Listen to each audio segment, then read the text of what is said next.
কারণ তিনি বলেছিলেন কখনো পালিয়ে যায় না, তো পালিয়ে গেছেন। তো তিনি আসবেন বলছেন, হয়তো বা বিপরীত হতে পারে, কিন্তু সেটি আমাদের বড় বিষয় না। তিনি যা ইচ্ছে তাই করুক, কিন্তু আমাদের ছাত্র জনতা হত্যাকারীর অবশ্যই বিচার হতে হবে। ডিএমসি ডে উপলক্ষে মাননীয় প্রধানমন্ত্রী জনাব তারেক রহমান এবং তার সহধর্মিণী ডাক্তার জুবাইদা রহমান ম্যাডাম তিনিও আসছেন। তো তাদের আগমন উপলক্ষে ছাত্রদল স্বতঃস্ফূর্তভাবে ঢাকা বিশ্ববিদ্যালয় ছাত্রদল কেন্দ্রীয় সংসদ সহ সকল শিক্ষা প্রতিষ্ঠান মহানগরের যে নেতৃবৃন্দ রয়েছে তারা সেই সকাল থেকে অবস্থান নিয়েছে। এই কারণে যে আমরা সাধারণত সচরাচর অল্প কিছু কর্মসূচিতে মাননীয় প্রধানমন্ত্রীকে তাকে দেখতে পাওয়া বা তার সান্নিধ্য পাওয়া যাকে বলে নেতাকর্মীদের, সেটি হয়তো বা ক্যাম্পাস কেন্দ্রিক প্রোগ্রামগুলিতে আমরা পেয়ে থাকি। আগের যে গতানুগতিক ধারার যে রাজনীতি, যে তিনি যেখানে যাবেন সেখানেই ছাত্র দলের মহড়া, এইটা পুরোপুরি বিলুপ্ত করা হয়েছে, কারণ তিনি এটা লাইক করেন না। যেমন আজকের যে আমাদের কর্মসূচি, এখানেও কিন্তু তিনি আমাদের বারণ করেছেন আগেই, কিন্তু আমরা তার নির্দেশনা আজকেরটা আমরা শুনিনি। কারণ ক্যাম্পাস কেন্দ্রিক প্রোগ্রামে যদি আমরা সত্যিকার অর্থে তার সান্নিধ্য, কিংবা তিনি তো আমাদের ছাত্রদের সাংগঠনিক অভিভাবক, সেহেতু তাকে একটু দেখতে পাওয়া এটুকু হলো একটা রাজনীতি কালচারের অংশ। এটুকুই আমরা সেজন্যই তাকে শুভেচ্ছা জানানোর জন্য এখানে সে সকাল থেকে বিপুল সংখ্যক ছাত্র দলের নেতাকর্মী সমর্থক তারা সবাই এসেছে। আর আজকে একটা সুবিধা রয়েছে, শিক্ষা প্রতিষ্ঠানগুলো বন্ধ রয়েছে, শনিবার হয়, তো সে কারণে আমাদের উপস্থিতি আরও ব্যাপক রয়েছে।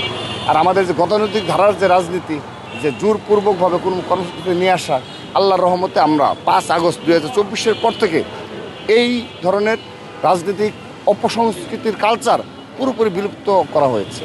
এটি আমরা কখনো গ্রাহ্য করছি না। এই কারণে যে আপনি দেখেন, যিনি তার পরিবারের সবাইকে আর 7 দিন আগে দেশ থেকে তিনি নির্দেশনা দিয়েছিলেন, এবং সেফ এক্সিট যাকে বলে, এমনকি যারা বিগত সময়ে এই দেশের অবৈধ মন্ত্রী ছিল, অবৈধ এমপি ছিল, তার পরিবারের সদস্য যারা, সবাইকে তিনি সেফ এক্সিট দিয়েছেন 5 আগস্টের আগে।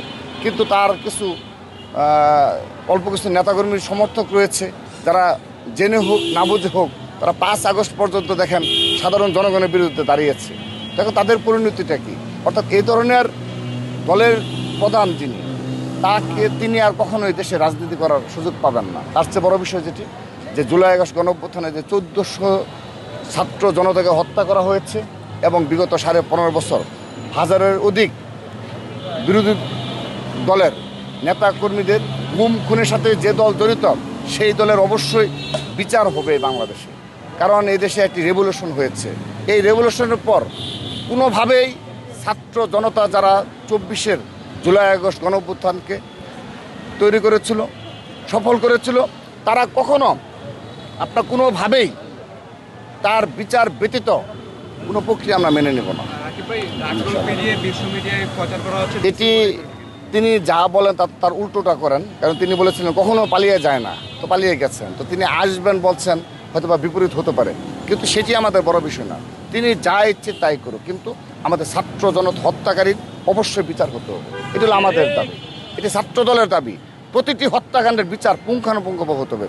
নট অনলি খুনি হাসিনা, তার যারা সাঙ্গপাঙ্গ রয়েছে তাদেরও সঠিক বিচার হতে হবে। এটি হলো আমাদের দাবি। তিনি কি করলেন না করলেন, ইট ডাজেন্ট ম্যাটার। আমাদের কি হলো, আমাদের ভাইকে যারা হারিয়েছে, ছাত্র দলের যে সকল নেতাকর্মীকে গুম করা হয়েছে, খুন করা হয়েছে, জুলাই আগস্ট গণঅভ্যুত্থানে 142 জন ছাত্র দলের নেতাকর্মী সমর্থক হত্যা করা হয়েছে, তাদের বিচার করতে হবে। আমরা দ্বিতীয় কোনো লাইন বুঝি না।